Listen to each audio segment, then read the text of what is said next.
Hi there, I'm Marceline. At my sister's birthday party. They sat me near the bathroom. On purpose. And when she looked over and smirked, a chill crept down my spine. I knew exactly where I stood in that family, a forgotten footnote. An inconvenient truth, but the truth was, that wasn't the beginning. They'd been cutting me out for years. Slowly, silently, like a surgeon excising a cancerous growth. A trust fund in her name. A vacation home in mine, but paid for with my money. What do you do when the people who raised you rewrite the story without you in it? Stay with me, this one runs deeper than it looks. I parked my car 2 blocks away. Mostly because every spot in front of the house was taken, but partly because I needed a moment. Just a few minutes to sit with the quiet hum of the engine and collect myself before walking into yet another family event where I'd be treated like a placeholder. Serafina's birthday parties had always been productions. This one was no different. The sun was already low, spilling gold over the colonial rooftops of Savannah, casting long, accusing shadows. I checked the time, 6:48 p.m. Late, but not unforgivably so. The invitation, if you could call it that, was a mass group text from our mother. Serafina's big day this Saturday. Hope you can swing by. Swing by, not, please come, not, it would mean a lot. Not even a direct message. Just a digital shrug, tossed into a group chat like an unwanted crumb. I waited for a follow-up from Serafina. Nothing came. I stepped out of the car in heels that were slightly too ambitious. The cobblestone sidewalk unforgiving beneath them. The Odella family home stood proudly. A monolith of southern perfection with its wraparound porch and rose-colored hydrangeas. Every inch, curated to match mother's impeccable taste, the kind of house where linen napkins were ironed, not folded. Inside, the air was thick with the cloying scent of vanilla candles and the faint, almost mocking sound of jazz piano. It was elegant, coldly so. A server swept past with a tray of miniature crab cakes, and I caught a glimpse of Serafina, already holding court near the fireplace, bathed in the glow of adoration. She was draped in a satin champagne gown, her hair curled just right, her laugh a little too practiced, a little too loud. She didn't see me, or maybe she did and chose not to react. I adjusted my bag on my shoulder, its weight suddenly oppressive, and moved further into the room, my eyes scanning the sea of sequins and polished loafers. I recognized cousins, neighbors, people I barely knew but who always seemed to be at these things, like permanent fixtures in the Odella tableau. No one looked my way, except for Aunt Lorraine, who gave a vague nod and turned back to her wine glass, as if acknowledging a ghost. Marceline, a voice said, distracted. I turned. It was Nolan, our cousin on mom's side, holding a toddler in one arm and typing on his phone with the other.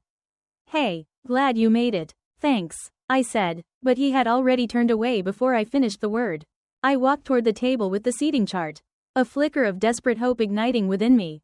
Surely, my name would be somewhere. Near family. I looked once, twice, nothing. Anxiety bubbled, a bitter taste in my mouth. I scanned again. No Marceline, no M. Odella, nothing resembling me. Excuse me, I asked a young woman in black with a clipboard. I think my name might have been left off the chart. She smiled tightly. Too practiced. Name? Marceline Odella. She scanned her list. Her lips pursed. Ah, yes, right this way. She led me through the main room, past the bustling dining hall, and toward the back corridor. The walls here were less adorned. Fewer candles, no music, just a small, square table, no centerpiece, no place card, next to the coat rack. I blinked. This is mine? Yes, ma'am. I stared at the lonely chair, like it might change shape if I willed it hard enough. A muffled toilet flush came from the guest bathroom nearby. For a second, I almost laughed. It felt like a sitcom. Except the joke was entirely on me. I turned my head instinctively. And across the room, through the open archway, I saw Serafina. She was talking to someone, her hand poised mid-gesture. A performance for her captive audience. Then she looked up, saw me, and smirked. Not a smile, a smirk, like she had just confirmed something she suspected all along, that I didn't belong. Not even tonight. My stomach sank. A cold, leaden weight. I looked down at the sad little table again, and something in me snapped. Not loudly, not dramatically, just a quiet, internal shift, like a picture finally tilting off a crooked nail. I didn't sit down. Instead, I walked past it, deeper into the house, clutching my purse tighter, not to leave, but because for once, I wasn't going to accept the seat they gave me. I didn't head towards Serafina. That would have been too easy to predict. Too satisfying for her. Instead, I walked slowly around the perimeter of the main room, as if I had something, anything, to do. My hands found a flute of champagne from a passing tray, mostly to give them a reason to stay busy. The lighting in the house had shifted. Candles flickered in every corner now, their flames dancing with ill intent, and the sound of soft jazz had picked up a notch, probably to mask the increasing volume of chatter.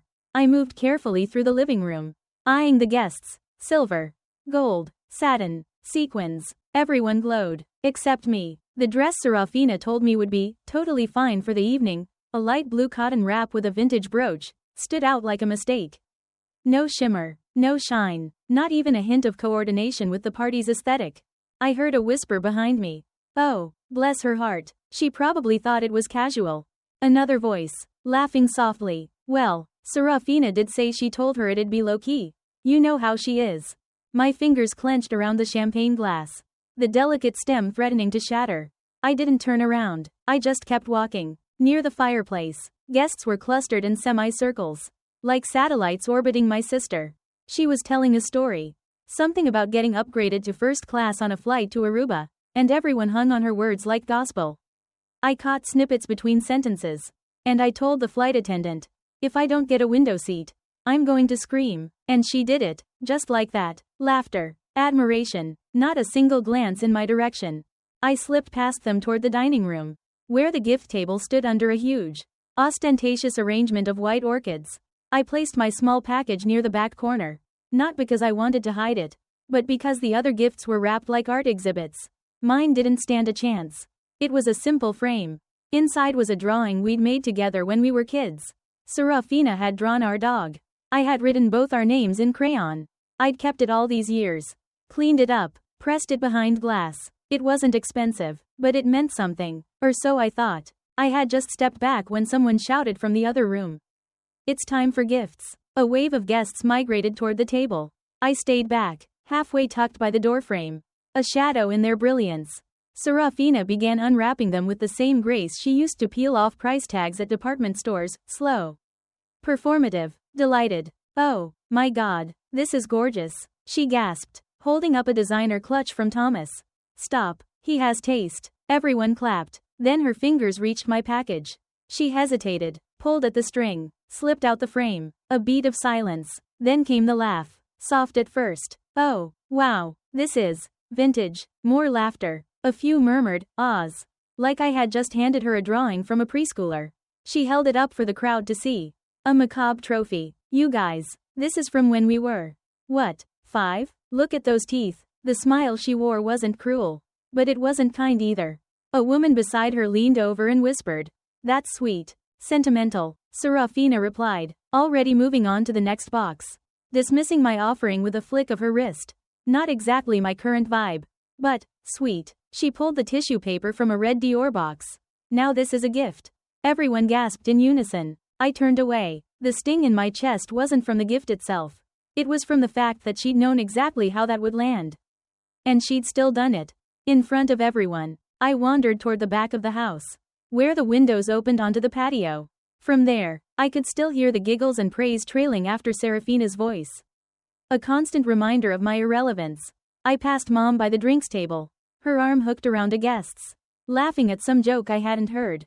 She always had such flair, Mom said, eyes shining. Even when she was little, she'd walk into a room like she owned it. Dad sat in a corner chair, scrolling through something on his phone. He didn't even glance up as I passed, lost in his own digital world. I took a breath, slow and measured, and stepped out onto the patio. The air was cooler now, laced with the intoxicating scent of night-blooming jasmine and lemon oil from the citronella candles. I leaned on the railing, the wrought iron cool against my forearms. Behind me, the door creaked open. I turned. Serafina, her silhouette framed by golden light. Champagne in one hand, the Dior clutch in the other. We locked eyes. She didn't say a word, just smiled. It wasn't the casual smirk from earlier. It was deliberate, a predator's grin, like she'd just moved a pawn on a chessboard and was watching me calculate the next move. I let my lips curve upward. A ghost of a smile. Something tighter, quieter. I wasn't playing her game anymore.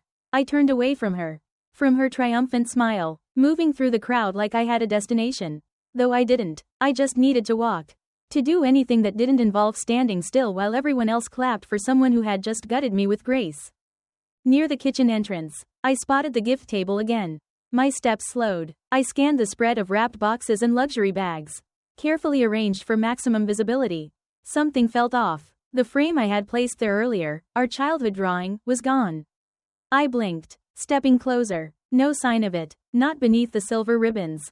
Not leaning behind the oversized Gucci bag someone had clearly wanted front and center. I flagged a staff member near the hallway. "Hi, sorry, do you know if one of the gifts was moved? A picture frame in brown paper?" She hesitated, just for a second, then smiled politely. "Mrs. Odella asked us to set a few things aside that didn't match the aesthetic." "The aesthetic," I repeated, though it wasn't really a question. She motioned toward the side hallway. The one that led to the mudroom. "It's just on the shelf in there." "Ma'am." I didn't thank her. I just walked. The hallway smelled of lemon oil and lavender spray. Probably pumped in to keep the house smelling like money. There, on a metal shelf, between a mop bucket and a stack of bottled water, sat my gift. Still wrapped. Still untouched. I stared at it for a long time. Not out of surprise. I had passed that stage 2 chapters ago in this family story. But to let the moment register. I wasn't a misstep anymore. I was being managed, curated, out of the frame. A door creaked behind me, and I turned my head just enough to glimpse movement, someone hurrying past. Pretending not to notice me. Back in the main room, the piano music had softened into something jazzy. A deceptive lull. I paused just outside the hall, watching as my mother laughed too hard at someone's joke and adjusted her pearls like a stage cue. For a second, I saw myself as if I were a stranger, walking into this life for the first time. And then the past came roaring back. Uninvited. Serafina had always been the one to shine.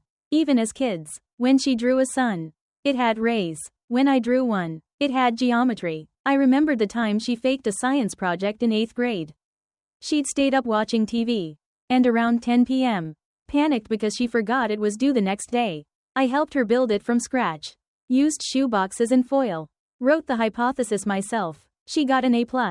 Mom smiled proudly and said, "Serafina's always been so independent." I got grounded that same week for not doing the dishes. The same pattern. Every chapter. I reached for my phone.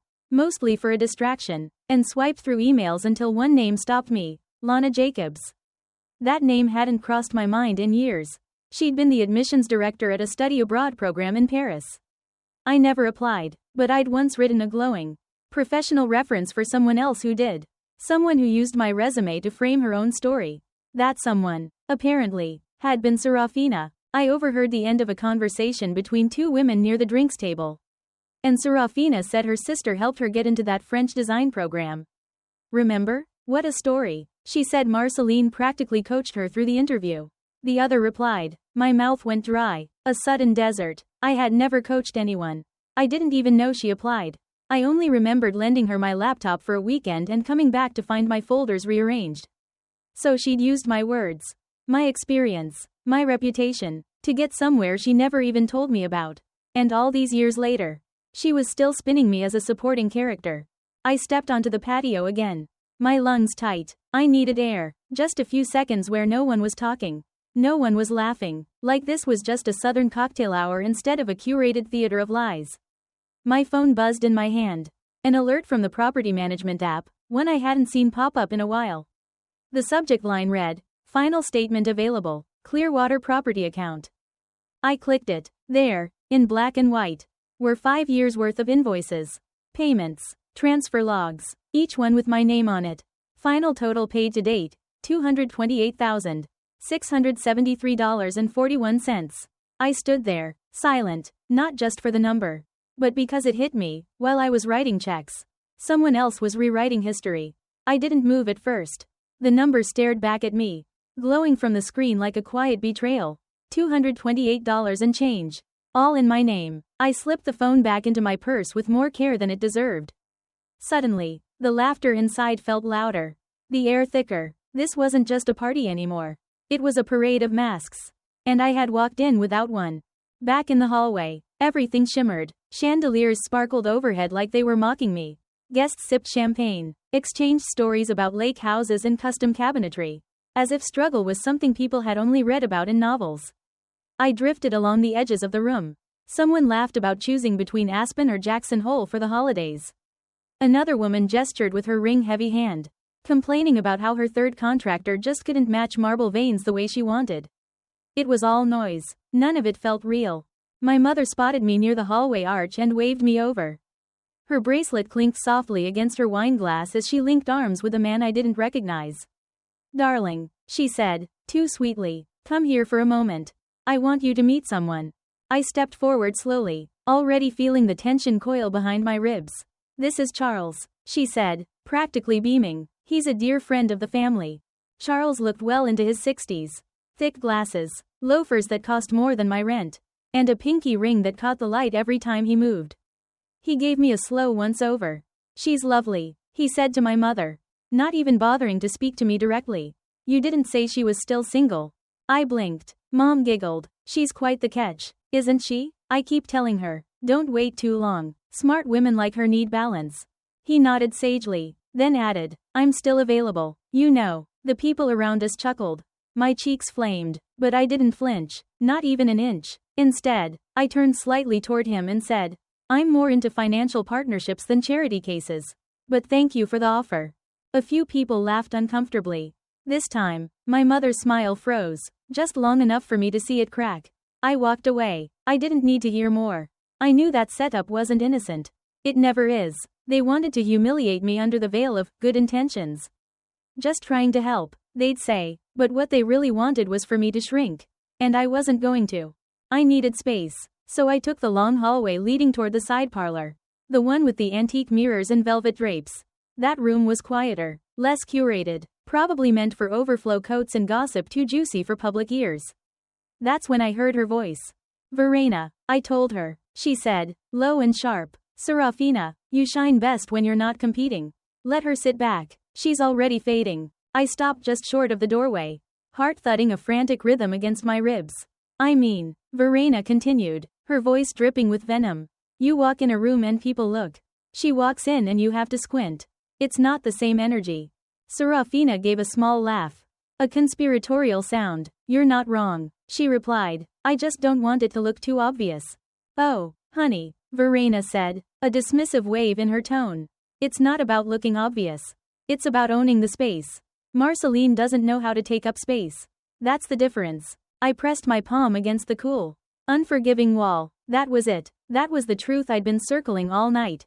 The venomous core of their twisted affection. It wasn't about me not trying hard enough. It was never about effort or timing. Or me not showing up. They just needed someone to reflect back their shine. And I was the perfect dim surface. I waited until Verena left the room before stepping inside. Serafina was still there, standing by the fireplace, checking her lip gloss in the mirror.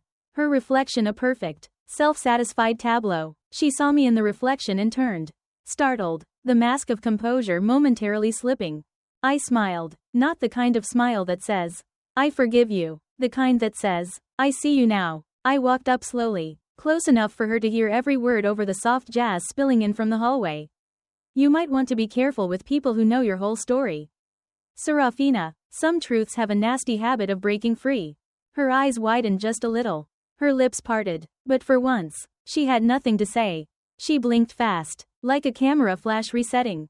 But the rest of her face stayed still. That tension in her mouth. The way her shoulders suddenly pulled back, I saw it. She was thrown off balance. Even if just for a second. I turned and walked away before she could recover. The party had shifted again. This time toward the dining room. Candlelight had deepened to amber, painting the room in a false warmth. Waiters carried in trays of champagne for the upcoming toasts.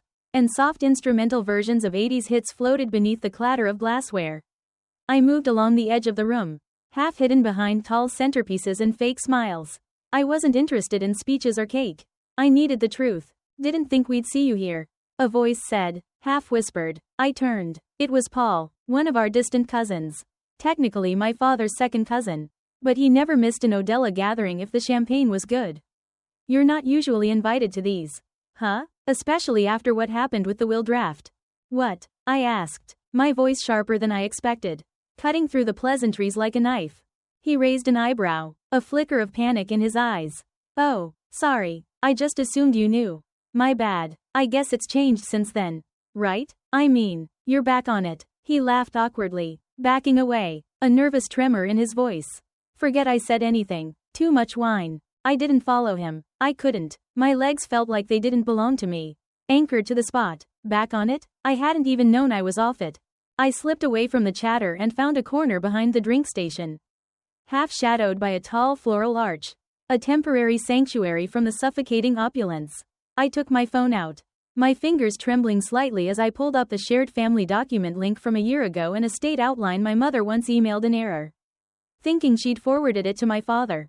I scanned it quickly. My name wasn't there, not as a beneficiary, not even as a contingency. My sister's name listed twice, once under the Odella Vacation Estate. Once under a trust account labeled Family Legacy Primary. I leaned against the wall. The cold plaster seeping through my thin dress. It wasn't just about money. It never was. It was the sentence no one ever said but constantly lived by. You're not really one of us.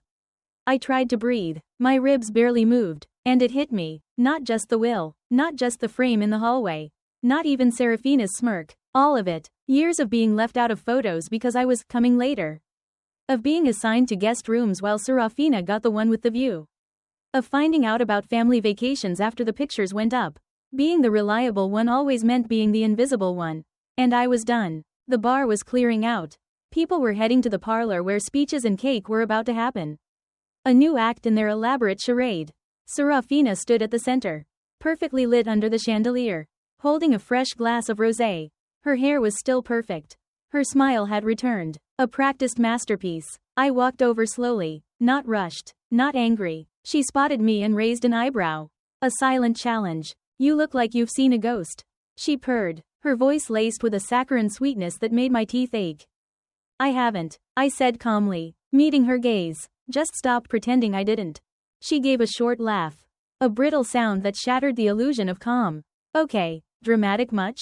I stepped closer, invading her carefully constructed personal space. I didn't change. Serafina, I said, my voice steady but quiet. A low hum of conviction. I just stopped pretending. Her expression froze, the practiced smile faltering. Pretending what? That this is normal. That I belong in this circus just because I share your last name. People were turning. Heads began to tilt in our direction. Drawn by the sudden shift in the air. Someone near the drink station whispered. What's going on? Serafina glanced around, her smile faltering further, cracking under the scrutiny. She tried to whisper, but her voice cracked, raw with barely contained fury. Are you trying to ruin this? I looked her directly in the eyes. No malice. Just the cold, hard truth. No, Serafina, I'm just not helping you fake it anymore. I watched her walk away, heels sharp against the marble, trying to salvage grace in front of the guests. But I didn't follow. I didn't chase. Not anymore. Let her sweat. The murmurs rose and fell behind me. Like a shifting tide, some people turned back to their drinks. Others stole glances. Their curiosity piqued. I drifted toward the edge of the parlor. Just in time for another round of champagne to be passed around. That's when Verena found me. She moved like she always did, calm, quiet, confident, like nothing ever touched her. Impressive, she said, taking a glass, her eyes glinting with a dangerous amusement. I didn't think you had that in you. I didn't reply. She wasn't finished. Of course, she added, sipping, her gaze dismissive. I guess I shouldn't be surprised. You are the sister, after all, and with Harlan setting up that $1 million account for Serafina before the baby, well, I imagine that would get under anyone's skin. I stared at her, the blood draining from my face. The baby? I asked slowly, the words barely a whisper. She blinked, then smiled, a saccharine slip. Oh, you didn't know? I didn't answer. And the trust fund, she continued, as if offering a casual weather update. Her voice a cruel caress. It's smart, really, shields it from inheritance tax. I think it's already been set up. Harlan wanted her secure, in case the marriage doesn't work out. She winked, a gesture of pure, unadulterated malice, and floated away, leaving me adrift in a sea of unspoken betrayals.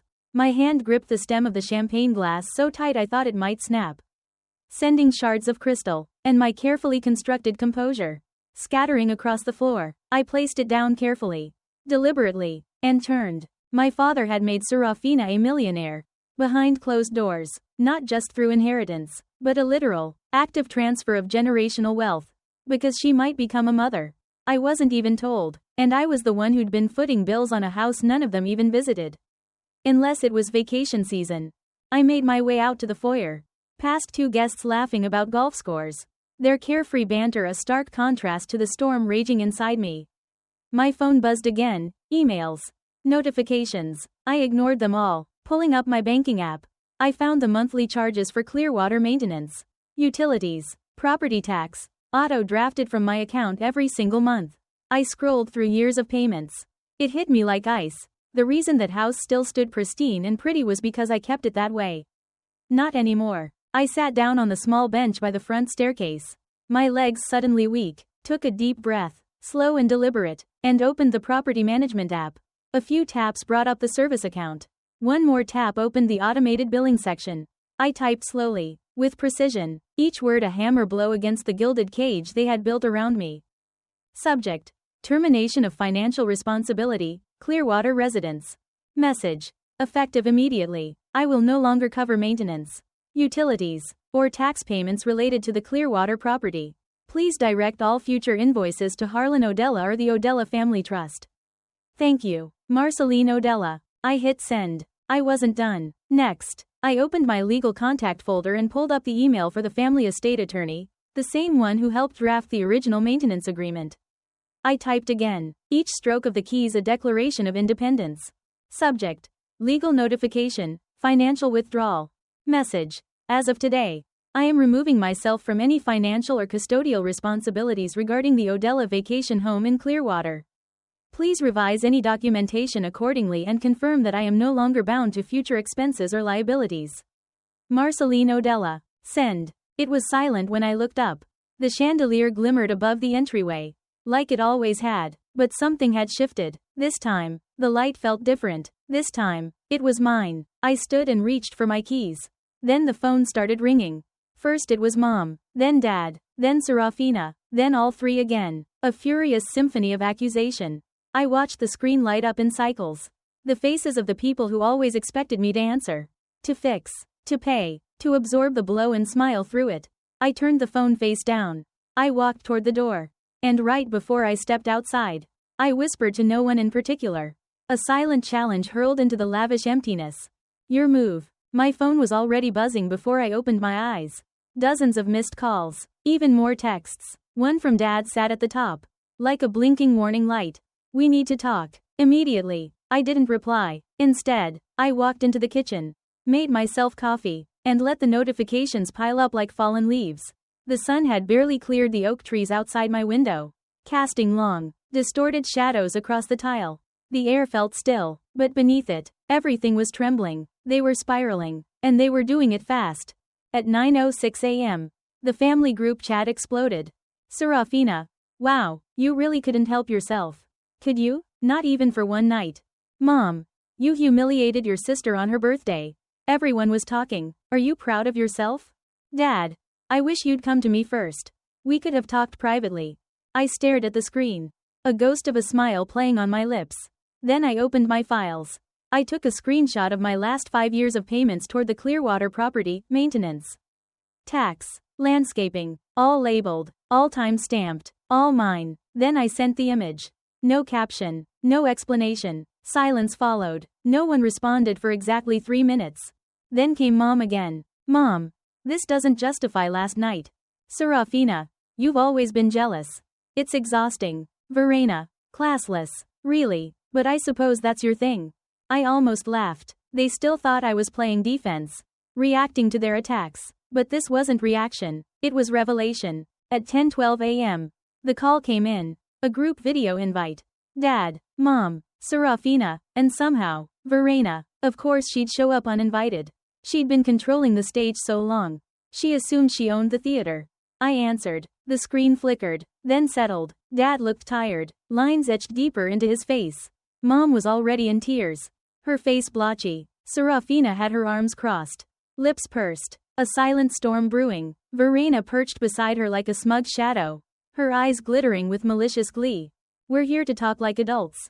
Dad began, his voice strained. I sipped my coffee, the warm bitterness a stark contrast to the icy tension on the screen.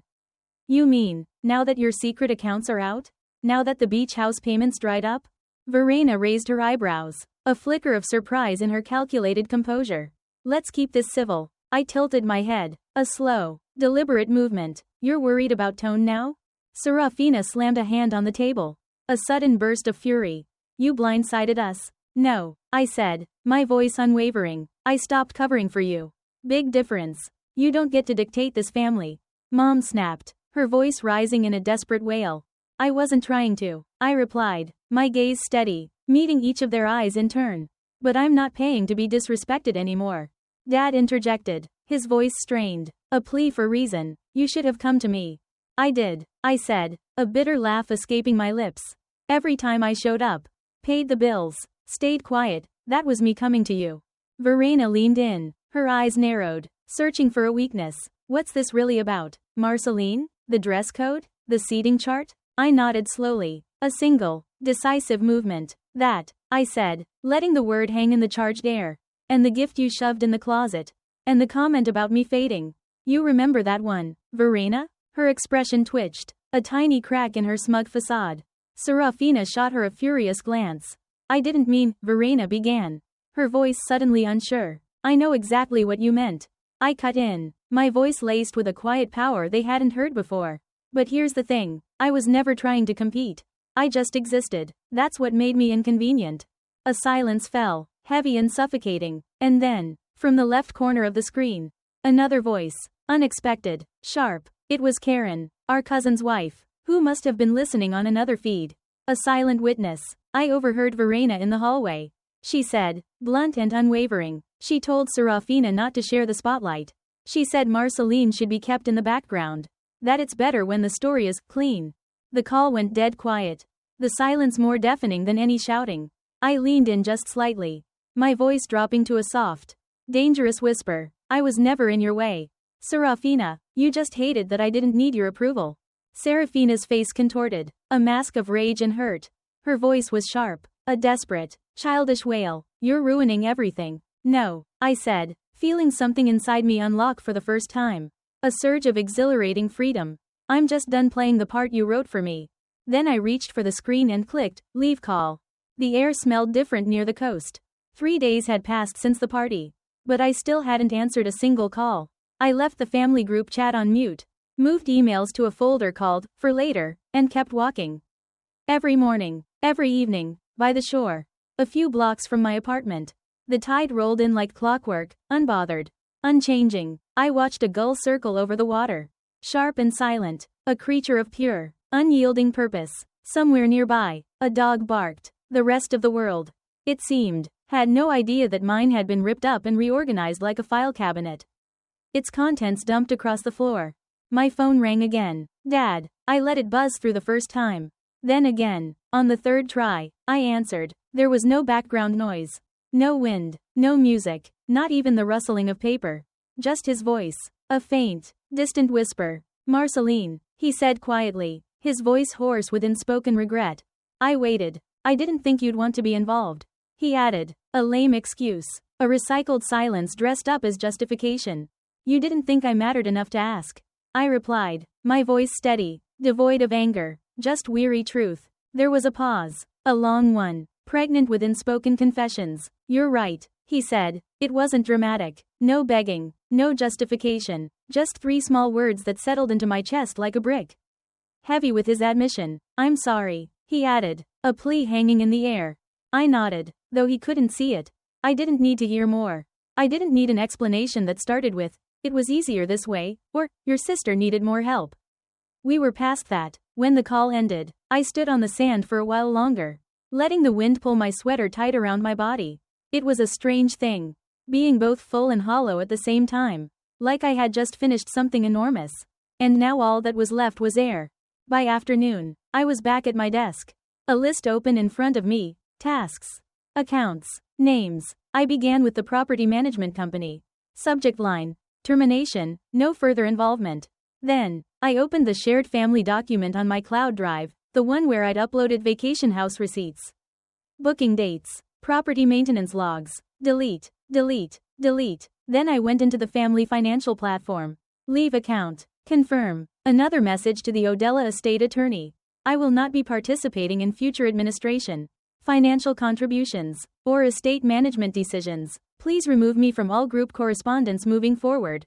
Click. The silence that followed felt earned. A profound, resonant peace. That night, as I curled into my couch with a blanket and leftover tie, my phone buzzed again. This time, it was a text from Serafina. It was long, over a dozen lines. You've always made things harder than they had to be. It began. All you ever had to do was show up and not make everything about yourself. But fine, you win. I hope it was worth it. I didn't respond. An hour later, another text came in. Short, cold. I'm pregnant. In case you care. My thumb hovered over the keyboard. I typed. I hope the baby gets treated like a whole person. Then stared at it, and deleted it. Instead, I pulled up the thread with my attorney and typed something simpler. Cleaner. A final, unyielding statement. Final. Close everything. Thank you. I sent it, then set my phone face down and finally, truly exhaled. I moved the new chair into the corner by the window. The one that caught the late morning light just right. It wasn't anything extravagant, soft light gray, with wide arms and a deep seat I could tuck my legs into. I'd seen it at a local boutique weeks ago. Walked past it twice, then circled back. It wasn't on sale. I bought it anyway. It wasn't about the chair. It was about claiming space. Finally, just for me. The rest of the apartment was still familiar. The bookshelves lined with memories I actually wanted to keep. A framed photo from college. A record player. A small tray of stones I'd collected from every beach I'd visited alone. I didn't need much, but I needed it to be mine. Later that evening, I sat with a cup of mint tea, listening to the quiet hum of the city outside. The windows were cracked just enough to let in a warm breeze. And I had jazz playing low in the background, nothing dramatic. Just a soft piano melody that didn't rush me anywhere. On my lap was a leather-bound notebook I hadn't touched in years. Not for journaling. Too confessional. I used it for drafting letters I never sent.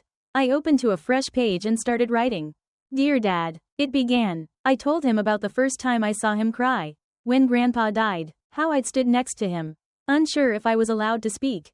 How I waited for him to notice that I was grieving too. I reminded him of the day I graduated. And how he shook Serafina's hand like she'd earned the degree.